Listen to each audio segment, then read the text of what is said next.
Story 6. One wrong word in my email got me called to my boss's office. Her name is Aiko. She is a software developer.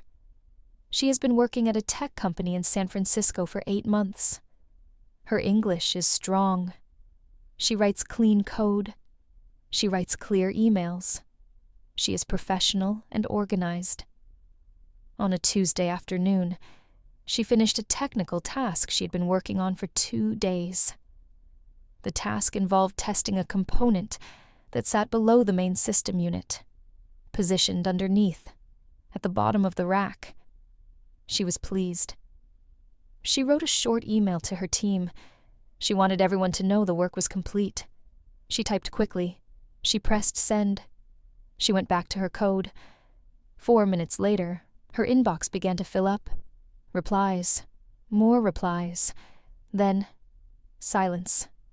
Then, a single email from her manager. 3 words only. Please see me. Aiko stared at her screen. Please see me. She read her sent email again, and then she saw it. 1 letter. Missing. 1 small, invisible, devastating letter. She had meant to type below job. The work done on the component below. Instead, she had typed something else entirely. Something that had absolutely nothing to do with software engineering. And she had sent it to 37 people. Repeat this sentence with me. Always reread before you send. Good. Let's begin. Part 1. Context. Aiko grew up in Japan. She studied computer science at university.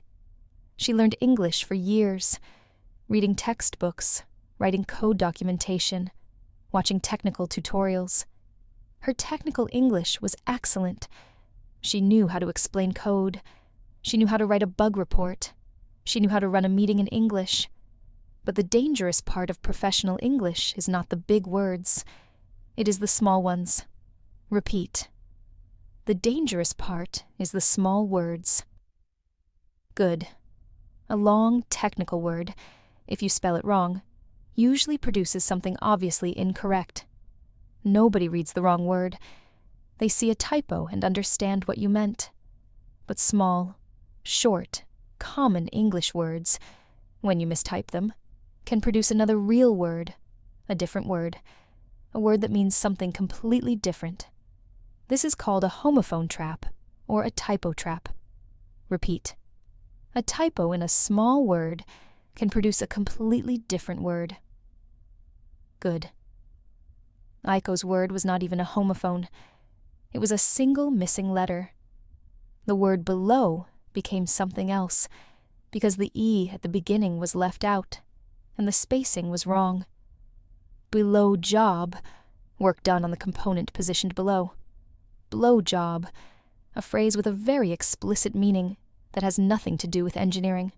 1 letter, 1 space, 37 colleagues, 3 words from her manager. Please see me. Part 2. The mistake. Let's look carefully at this mistake so we understand exactly what happened. Aiko was typing quickly. She was in a good mood. The task was finished. She was not being careless. She was simply fast. Her fingers moved across the keyboard. She meant to type. The below job has been completed. This is a technical phrase used in engineering and IT. Below is used as an adjective. It describes the position of the component. Below job means the task involving the component below. But when she typed, whether from speed, from a missing letter, or from an autocorrect, the word below became blow, and the space shifted. The blowjob has been completed. This phrase exists in English. It is not a misspelling. It is not a nonsense word. It is a real phrase, and it is explicitly sexual. She did not know this phrase. She had never seen it. It had never appeared in any textbook, any technical manual, any coding tutorial. But 37 of her colleagues knew it immediately. This is the hidden danger of professional English. There are phrases that native speakers know well, phrases that are common knowledge in everyday informal life, but that never appear in formal language learning materials. Nobody teaches you these phrases, but everyone knows them. And if you accidentally type one in a professional email, the consequences are significant. Repeat. Some phrases are common knowledge, but never taught in textbooks. Good. Part 3. The correct phrasing. So how should Aiko have written her email? Let's look at several correct and safe ways to announce that a technical task is complete. Option 1. The task below has been completed. This is the clearest fix. Move below after task instead of before job. The meaning is identical. The result is professional. Repeat. The task below has been completed. Option 2. The work on the lower component is done. This replaces below job with a clearer description. Lower component describes the position precisely. Nobody can misread this. Repeat. The work on the lower component is done. Option 3. I have completed the component testing below. Place below at the end of the sentence, referring to content below the email, like a technical summary. Very common in professional emails. Repeat. I have completed the component testing below. The golden rule of professional emails. Before you press send, read the email out loud, from the beginning, every word. Reading silently is fast, but your brain fills in what it expects to see. Reading out loud forces your eyes and mouth to process every single word. If it sounds strange out loud, it will sound strange to the reader. Repeat. Read every professional email out loud before sending.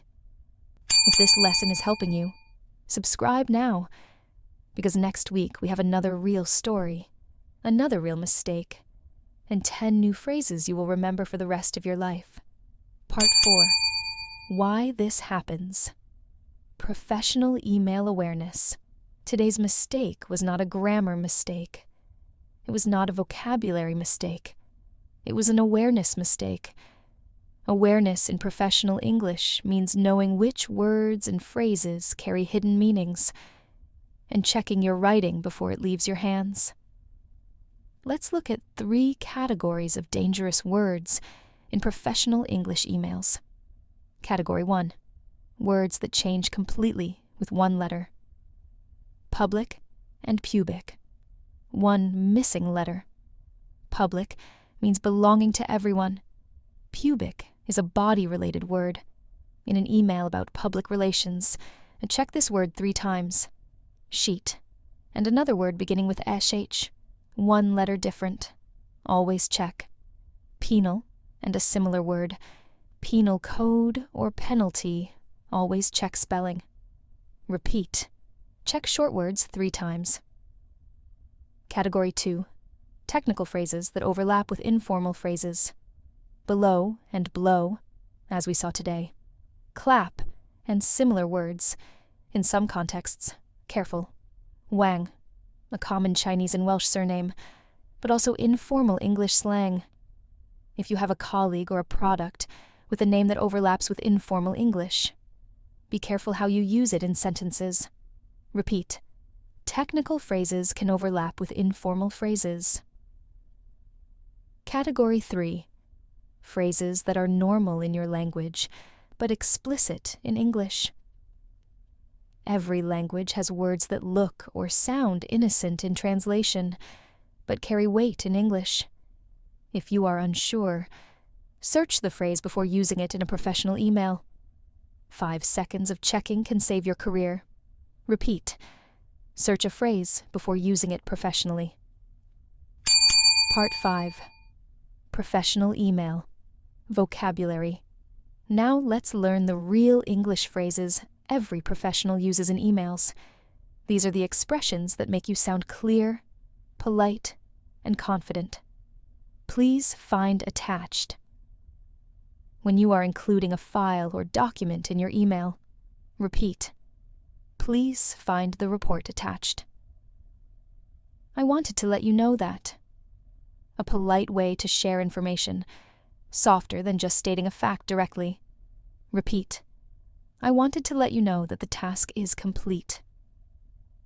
As per my previous email, referring back to something you already wrote, common in professional English.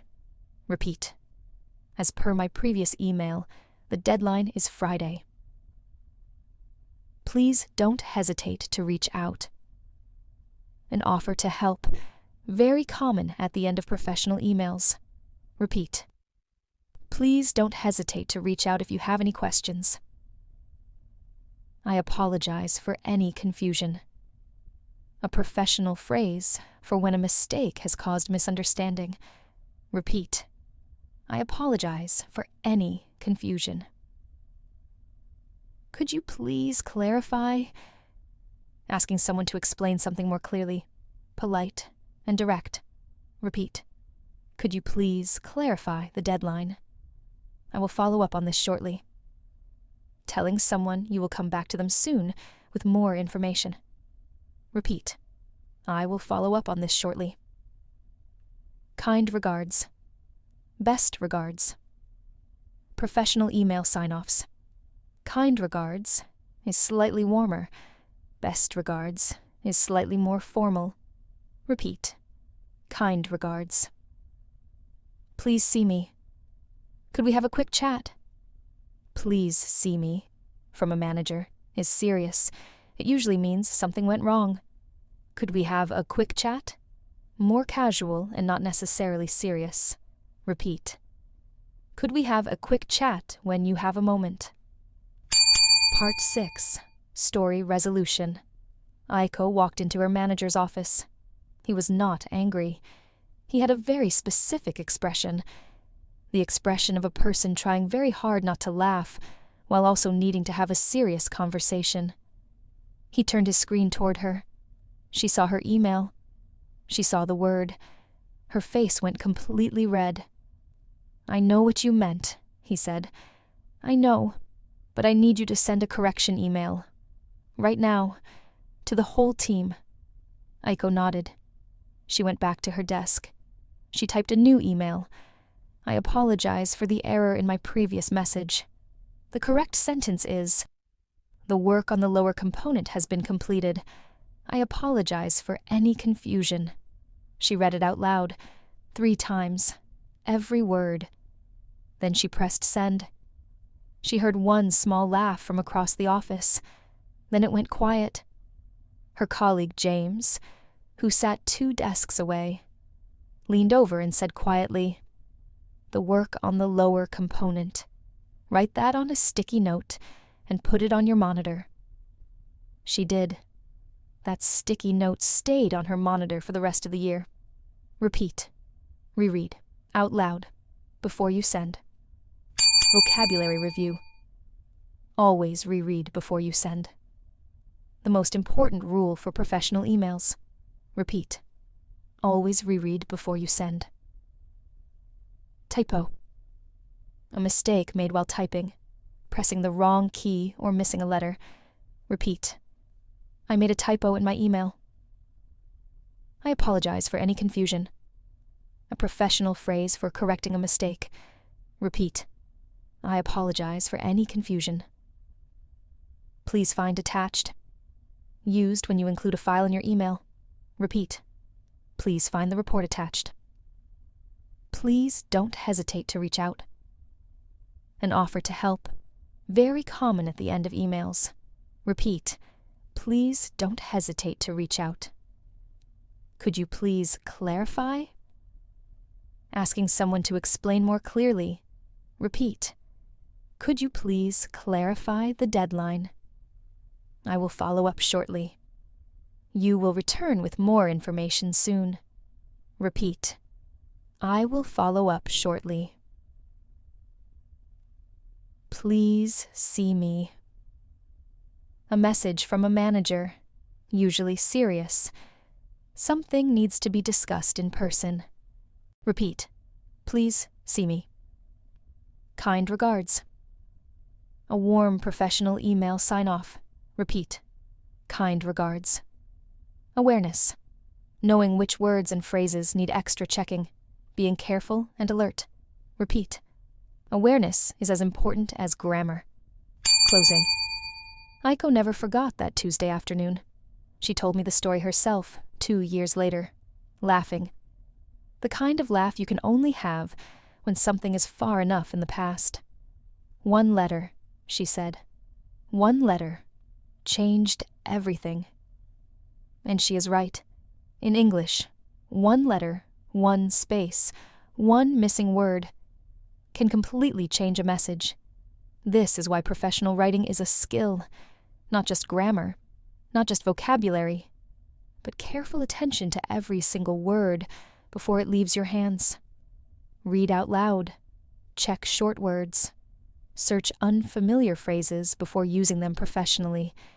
These 3 habits will protect your professional English for the rest of your career. Repeat one final time. Read out loud. Check short words. Search before you send. Excellent. Subscribe for next Wednesday, because someone is about to ask their New York manager for something that is completely normal in England and completely alarming in America. See you then.